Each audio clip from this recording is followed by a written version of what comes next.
Atom. Selamat siang semuanya. Assalamualaikum. Ya, kami sangat lengkap. Kami tentunya menghormati putusan Majelis Hakim ya, atas eksepsi yang kami ajukan, dan saya pribadi sangat berterima kasih atas kesempatan yang diberikan, juga atas tindak lanjut yang cepat oleh Majelis Hakim ya. Jadi putusan disampaikan dalam waktu yang cukup singkat ya, 2 hari setelah tanggapan daripada jaksa penuntut. Jadi saya mengapresiasi bahwa pengadilan bergerak secara cepat dan efisien, dan tentunya hari ini saya terutama mengapresiasi putusan Majelis Hakim bahwa memang laporan audit BPKP ya, yang terkait perkara saya harus segera disampaikan ya, kepada kami sebagai terdakwa ya, supaya adil, supaya fair, supaya kami punya waktu untuk meneliti dan mempersiapkan pembelaan, dan juga tentunya saksi-saksi ahli terkait ya. Tentunya kami masih tetap kecewa dengan dakwaan yang kualitasnya patut disesalkan ya. Sekali lagi sangat-sangat tidak mencerminkan secara akurat realita yang terjadi ya, dan kami tentunya siap untuk membuktikan hal tersebut di dalam persidangan. Terima kasih semuanya. Terima kasih semuanya. Terima kasih semuanya.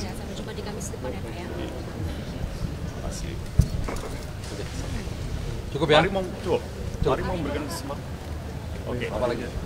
Oke Pak Tom. See you. Ya.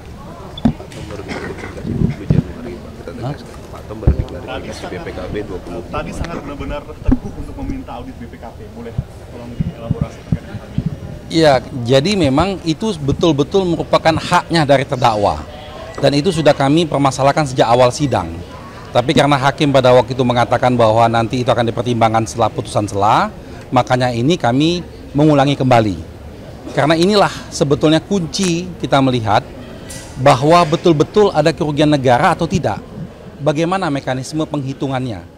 Karena kita ketahui BPKP dalam hal ini melaksanakan penghitungan ini jauh setelah Pak Tom dilakukan penahanan, ya.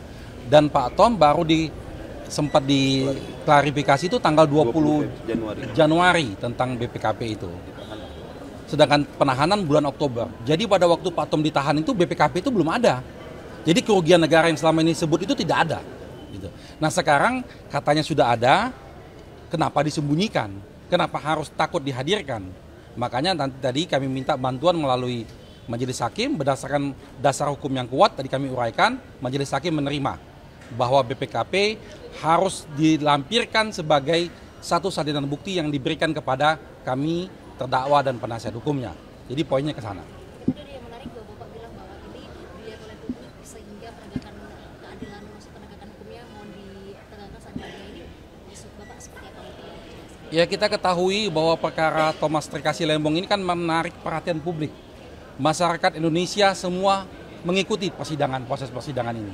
Jadi kalau dalam proses ini ada yang salah, apakah itu jaksanya ataukah hakimnya, maka akan dinilai oleh semua masyarakat bangsa Indonesia dan mempunyai dampak yang luar biasa terhadap penegakan hukum kita. Makanya itu tadi kami sampaikan semua dasar-dasarnya sangat jelas dan sangat clear. Bahkan putusan Mahkamah Konstitusinya kami sampaikan juga. Dengan pertimbangan yang kuat tadi, hakim langsung memutuskan seperti itu. Jadi harapan kita ke depan, ayolah kita bersidang secara fair, kita buka fakta-faktanya secara fair, tidak ada yang tutup-tutupin, supaya betul-betul penegakan hukum ini mencerminkan sikap kita yang ingin bernegara hukum itu tercermin dalam proses persidangan ini. Ya? Ini kan masuk ke tahap pembuktian, ada saksi-saksi yang dihadirkan. Apakah pihak Bapak akan meminta untuk dihadirkan mantan Menteri Perdagangan setelah Pak Tom untuk katakan membandingkan kebijakan importasi sebelumnya seperti apa atau Ya, itu nanti juga sudah merupakan pertimbangan kami. Karena begini, harus dianggap sama. Karena prosesnya sama. Sebelum dan sesudah Pak Tom prosesnya sama persis. Jadi kalau Pak Tom salah, maka salah semua. Tapi kalau Pak Tom benar, maka benar semua. Harus begitu cara berpikirnya. Karena tidak ada yang membedakan antara kebijakan Pak Tom dengan kementerian yang lainnya.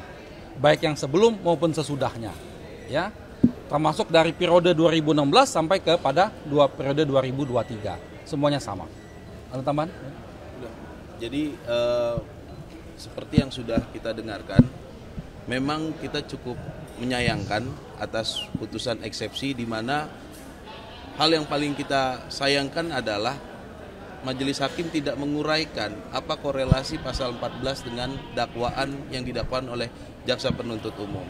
Dan menambahkan apa yang disampaikan Pak Ari Yusuf Amir tadi, tentunya bahwa proses impor itu adalah proses yang normal, proses yang biasa saja.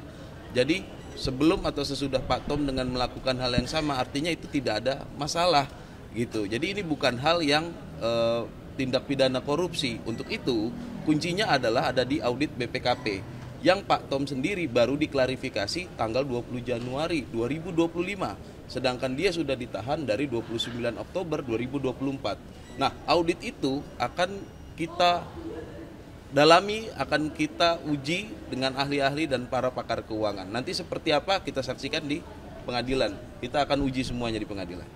Oke, makasih kawan-kawan.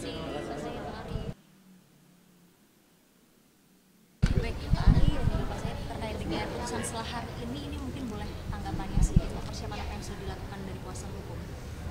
Ya, kita menunggu putusan setelah ini, kita banyak-banyak berdoa aja.